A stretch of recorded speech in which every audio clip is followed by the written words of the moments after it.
당신은 비밀리에 하는 어떤 일 때문에 부끄러움을 느껴본 적이 있나요? 그만하겠다고 다짐하지만 반복하게 되는 그런 일 말이에요. 그런데 만약 내가 당신에게 당신이 중독이라고 부르는 그것이 사실은 당신의 영혼이 보내는 구조 신호라고 말하면 어떨까요? 아무도 가르쳐주지 않았던 어떤 것을 보여주려는 숨겨진 언어. 오늘 우리는 그 절규를 해석할 거예요. 죄책감이 아니라 용기를 가지고, 그리고 끝까지 함께 한다면 어쩌면 당신은 약했던 게 아니라 단지 이 얕은 세상에겐 너무 깊은 사람이었을지도 몰라요. 혹시 중독이 영원히 말을 걸려는 시도일 수 있다는 생각 해본 적 있나요? 세상에 외치는 게 아니라 당신이 들을 용기를 내지 못했던 무언가를 속삭이는 것일 수 있다는. 중독은 자멸이 되기 전에 하나의 언어예요. 원시적이지만 깊은 내면과의 소통 방식. 자신을 해치고 평화를 빼앗는 행동을 반복하는 건 단지 약해서가 아니에요. 그것은 암호예요. 무너져 내리려는 내면을 간신히 지탱하려는 필사적인 시도. 중독은 처음부터 해치려는 의도로 시작하지 않아요. 오히려 안도감을 주는 임시 방편 같은 존재로 다가오죠. 그리고 실제로 많은 경우 그것은 당신의 정신이 견디기 어려운 고통 속에서 생존하려고 만든 최선의 시도였어요. 문제는 그것이 해답에서 곧 감옥이 된다는 것. 죄책감, 수치심, 침묵이라는 보이지 않는 철창을 가진 감옥. 하지만 아무도 알려주지 않았던 건 그 중독이 비정상적으로 보일지라도 당신을 보호하려 했다는 사실이에요. 그것은 방어예요. 더 깊은 필요를 숨기고 있는 무의식의 의식, 느끼고 싶은, 그러나 억눌렀던 감정들, 받아들여지기 위해 침묵했던 진짜 자신, 무시했던, 억제했던 감정들을 느끼고자 하는 갈망. 그러니까 그것은 우연이 아니에요. 반복되는 그 패턴은 당신의 이야기를 담고 있어요. 당신이 더 이상 들리지 않던 바로 그 지점을 보여주는 증거. 당신 자신과 멀어지기 시작한 지점. 사람들이 알까봐 두려워하며 비밀스럽게 반복하는 그 행동이야말로 어쩌면 당신의 한 조각이 진실을 말하려는 유일한 시도일 수 있어요. 절대 채워지지 않는 듯한 그 공허함에는 이름이 있어요. 상징적 허기. 윤근 그것을 단지 음식이나 피상적인 애정이 아닌 영혼의 허기라고 표현했어요. 부정당하고 말해지지 않고 느껴지지 않은 것에 대한 갈망. 영혼이 굶주리면 앞에 놓인 것을 삼켜버려요. 독이라도, 상처가 되더라도. 그래서 중독은 본질의 대체물이 되어버려요. 진실 대신 자극을, 경청 대신 산만함을, 위로 대신 보상을. 그리고 이 대체가 점점 일상이 되죠. 처음에는 위안이었지만 결국 대가는 너무 커요. 중독의 뿌리는 바로 그 지점에 있어요. 당신은 결핍의 형태가 아닌 것으로 채우려 해요. 무엇이 결핍된 걸까요? 진정으로 소속감을 느끼는 것, 있는 그대로 바라봐 주는 눈, 판단받지 않고 감정을 느낄 수 있는 공간, 아픔을 숨기지 않아도 되는 곳. 많은 사람들이 강박적인 행동에 갇혀 있는 이유는 쾌락을 추구해서가 아니라 안식을 찾기 때문이에요. 무너지지 않으려, 마음이 죽지 않으려. 그래서 반복은 강력해요. 당신이 스스로를 잃는 그 빈자리를 느낄 때마다, 세상이 너무 크고 너무 빠르고 너무 거칠게 느껴질 때마다 당신은 유일하게 자신을 받아주는 곳으로 도망쳐요. 습관, 루틴, 반복. 하지만 그곳은 위로가 아닌 마취예요. 당신을 더욱 멀어지게 해요. 당신이 될 수 있었던 존재로부터. 아무리 억누르려 해도 그 공허함은 다시 찾아와요. 왜냐하면 결핍된 것은 통제가 아니라 연결이기 때문이에요. 진정한 감정과의 연결, 말하지 못한 이야기와의 연결, 당신의 본질과의 연결. 이 상징적 허기가 인식되지 않는 한 중독은 계속 돌아올 거예요. 악의가 아니라 당신의 영혼이 들리기를 바라는 끈질긴 외침으로. 세상에는 너무 많이 느끼는 사람들이 있어요. 먼저 느끼고, 과정 중에도 느끼고, 그 후에도 느끼는 사람들. 공간의 분위기를 직감하는 사람들. 말 한마디에 숨겨진 의미를 감지하는 사람들. 웃음 뒤에 감춰진 슬픔을 알아보는 사람들. 그런 사람들은 오랫동안 약하다, 지나치게 감정적이다, 과하다는 말을 들어왔어요. 침묵하라고, 통제하라고, 적응하라고 배웠어요. 하지만 아무도 말해주지 않았죠. 그 예민함이 결코 실수가 아니라는 걸. 영혼의 미세한 진동까지 감지하는 희귀한 재능이라는 걸. 하지만 이 급하고 피상적인 세상에서 깊이 느끼는 것은 위험할 수 있어요. 왜냐하면 주변의 모든 것이 그 반대를 자극하거든요. 마취, 회피, 공허한 오락, 끊임없는 산만함. 그래서 감정이 풍부한 사람은 감정이 메마른 세상에서 자신에게 뭔가 문제가 있다고 믿기 시작해요. 그리고 그때 위험은 조용히 커져가요. 감수성은 이해받지 못하고 받아들여지지 않을 때 열린 상처가 됩니다. 그리고 열린 상처는 안도를 찾아 헤매죠. 때로는 단 음식에서, 때로는 술에서, 때로는 SNS나 과도한 통제, 일 중독, 무엇이든 느끼는 것을 막아주는 곳에서요.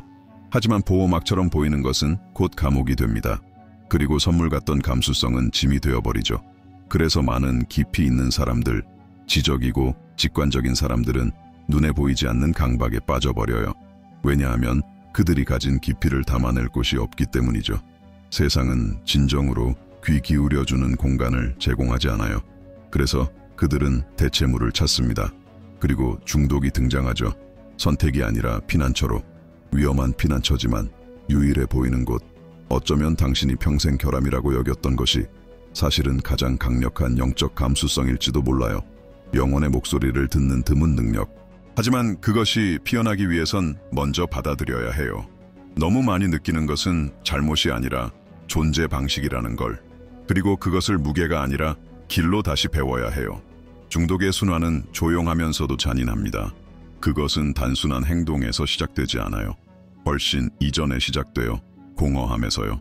오후 어느 순간 이유 없이 찾아오는 그 불편함에서, 무언가 부족하다는 느낌에서, 내가 온전하지 않다는, 내 안에 어떤 공간이 아무 것으로도 채워지지 않는다는 감각에서. 그 공허함이 첫 번째 반가소애예요. 가슴, 배, 목에 울리는 그 고동. 고통은 미묘하지만 끈질겨요. 그래서 우리는 출구를 찾죠. 즉각적인 안도를 줄 무언가. 음식일 수도 있고 담배일 수도, 끝없는 SNS 스크롤, 포르노, 과도한 업무, 불필요한 쇼핑일 수도 있어요. 고통에 집중하지 않게 해주는 어떤 것이든. 그리고 아주 짧은 순간 효과가 있어요. 안도가 와요. 혼란 속의 고요. 짧은 휴식. 하지만 그것은 오래가지 않아요. 왜냐하면 곧 죄책감이 찾아오거든요. 그리고 죄책감과 함께 수치심이 따라와요. 또 실패했다는 느낌, 내가 약하다는 생각, 하루도 약속을 지키지 못했다는 자책, 내 인생, 내 가능성, 내 기회를 낭비하고 있다는 느낌. 이 수치심은 평범한 수치심이 아니에요. 마비시키는 수치심이에요. 당신을 고립시키고 침묵하게 만들고 숨어버리게 만들어요. 그리고 자신을 판단할수록 더 멀어지게 돼요. 자신이 문제라고, 썩었다고, 이 고통을 받아 마땅하다고 믿게 돼요. 그래서 순환이 다시 시작돼요. 이 고통을 덜기 위해 똑같은 안도로 다시 돌아가죠. 모든 것이 다시 시작되는 거예요. 이 순환은 인격의 결함도 의지력 부족도 아니에요. 그것은 깊은 감정의 패턴이고 스스로를 먹여 살리는 메커니즘이에요. 그리고 그것을 계속 작동하게 하는 것이 수치심이에요.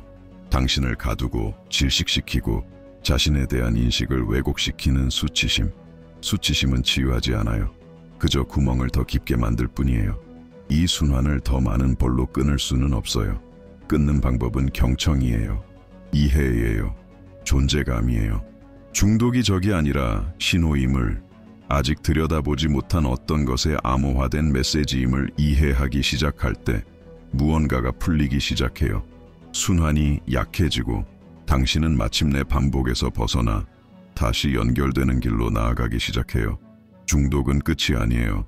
당신이 누구인지 규정짓는 판결도 아니에요. 그것은 하나의 상징이에요. 당신의 길 위에 놓인 물음표.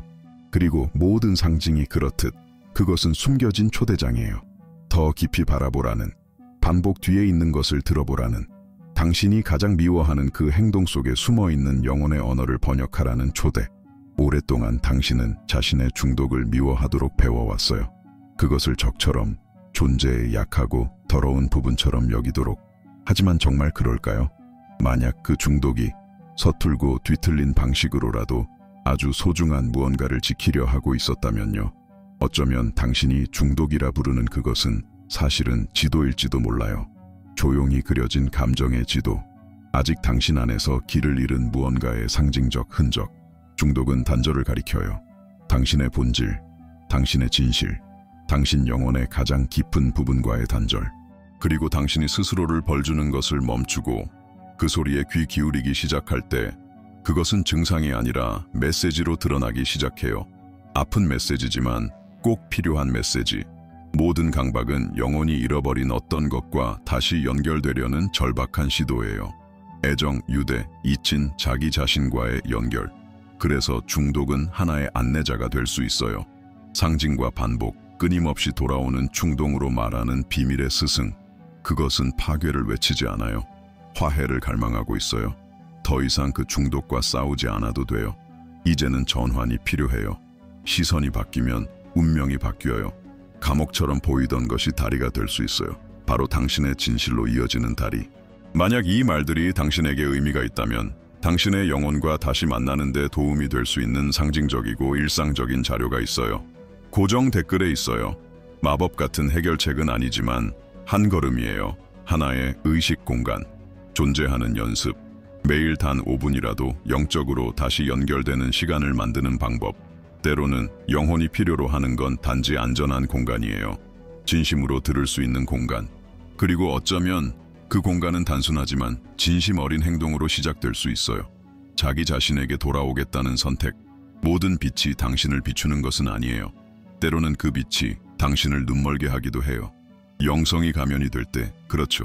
영혼과 만나는 여정이 아니라 하나의 연기처럼 변할 때, 고요한 미소, 아름다운 말들, 기계적으로 반복되는 의식 뒤에 여전히 그대로 남아있는 고통을 숨기기 위한 빛나는 갑옷이 될 때, 윤기 말했던 빛의 팽창이에요. 영적 추구가 그림자의 부정이 되어버릴 때, 당신은 항상 괜찮아 보여야 한다고 믿기 시작해요. 슬픔은 믿음이 부족한 것이고, 분노는 나약함의 증거이며, 불안은 신이 없는 상태라고 믿게 되죠. 그러다 보면 진짜 감정들과 멀어지게 돼요.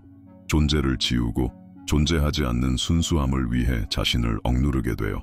본보기가 되려는 노력을 하지만 사실은 그냥 안기고 싶은 마음뿐인데 말이죠. 이 과장된 빛은 오히려 더 큰 공허함을 만들어내요. 겉으로는 평화로워 보이지만 내면에서는 질식하고 있으니까요. 당신은 이해할 수 없는 패턴에 갇히게 돼요. 왜냐하면 가볍지 않은 건 모두 잘못된 것이라고 배웠기 때문이죠. 하지만 영혼은 그렇게 작동하지 않아요. 영혼은 완벽하길 바라지 않아요. 온전하길 원해요.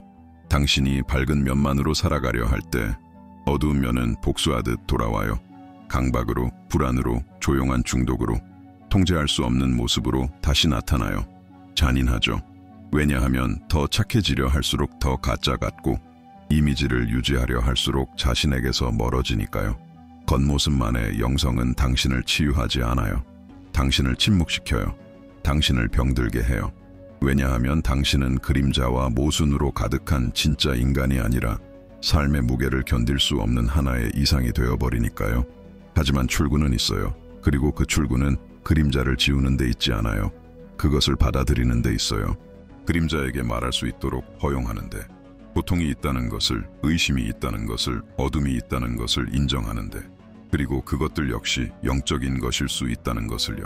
신은 재단에만 거하시지 않아요. 당신의 혼란 속에도, 삼켜버린 눈물 속에도, 목에 걸린 외침 속에도, 조용히 무너지는 그 순간에도 함께 계세요. 당신은 항상 비칠 필요는 없어요. 당신은 진실하면 돼요. 왜냐하면 오직 진실만이 치유하니까요. 그리고 때로는 당신이 스스로에게 할 수 있는 가장 강력한 진실은 이것이에요. 나도 전쟁 중이다. 나도 지쳤다. 나도 애쓰고 있다. 만약 이 영상에서 당신의 한 부분이 드러났다면 여기에 적어보세요. 문장 하나, 이미지 하나, 감정 하나라도. 때때로 당신의 진실이 누군가에게 꼭 필요한 거울이 될 수 있어요. 진짜 변화는 거창한 약속으로 시작되지 않아요. 작은 몸짓에서 시작돼요. 존재감을 가지고 반복되는 행동에서요. 영혼은 억지로 바뀌지 않아요. 경청을 통해 바뀌어요. 그리고 만약 당신이 정말로 강박의 순환에서 벗어나고 싶다면 꼭 알아야 해요. 이건 더 강해지려는 싸움이 아니에요. 방향에 관한 거예요. 의식에 관한 거예요. 진실에 관한 거예요. 첫 번째 실천은 충동에 이름 붙이기예요. 중독은 어둠 속에서 얼굴 없는 유령처럼 작동할 때 더 강해져요. 하지만 당신이 멈추고 느끼는 것에 이름을 붙이는 순간 내면에서 무언가가 바뀌어요. 단순히 도망치고 싶어가 아니라 이건 내가 통제할 수 없는 걸 통제하려는 불안이야. 단지 습관을 반복하는 대신 이건 들어주지 못했던 어린 내가 지금 위로를 찾는 거야 라고 말하세요. 이름을 붙인다는 건 가시화하는 것, 그리고 보이는 모든 것은 변하기 시작할 수 있어요. 두 번째 실천은 연민을 가지고 듣는 것이에요. 대부분의 사람들은 충동의 분노로 자기 처벌로 반응해요.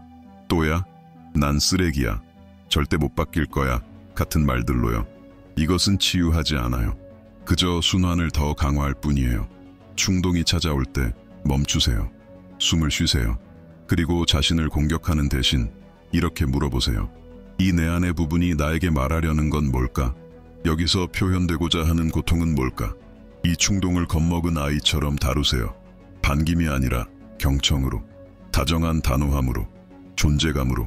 세 번째 실천은 상징적인 공간을 만드는 것이에요. 중독은 시간, 장소, 리듬을 가지고 있어요. 무의식적인 의식이에요. 그리고 병든 의식을 치유하는 것은 의식적인 의식이에요. 당신의 하루 중 특히 충동이 자주 오는 시간대를 골라서 하나의 신성한 공간을 만드세요. 방의 한 귀퉁이일 수도, 현촛불일 수도, 잔잔한 음악일 수도, 송글씨로 쓴 편지일 수도 있어요. 당신이 어떤 존재가 되어가고 있는지를 상기시켜주는 무언가, 아직 집으로 돌아오려 애쓰는 당신의 한 부분과 대화하는 무언가. 그 공간은 완벽할 필요 없어요. 단지 진실하면 돼요. 이 세 가지 실천은 마법은 아니에요. 하지만 깊어요. 그것들은 내면의 하나의 장을 만들어요. 중독이 힘을 잃는 공간을, 사라지기 때문이 아니라 이해되었기 때문이에요. 그리고 진실로 이해된 모든 것은 서서히 변하기 시작해요. 치유는 마법이 아니에요. 하루아침에 일어나지 않아요. 하나의 결심이나 위대한 깨달음으로 이루어지지 않아요. 그것은 느리고 조용하며 종종 눈에 보이지 않아요. 하지만 아주 진짜예요. 치유는 혼돈 속에서도 숨을 고르겠다고 선택할 때 일어나요. 재발 속에서도 귀를 기울이겠다고 선택할 때, 두려움 속에서도 자신의 진실을 향해 한 걸음을 내디딜 때 시작돼요. 중요한 건 이것이에요. 당신은 매일 강할 필요 없어요. 항상 완벽할 필요도 없고 중독을 한 번에 없애야 할 필요도 없어요. 당신에게 정말 필요한 건 지속성이에요. 하루에 한 번 영혼에게 나는 여기 있어, 난 너를 포기하지 않았어 라고 말해주는 상징적인 행동 하나, 바로 그것이 변화를 일으켜요.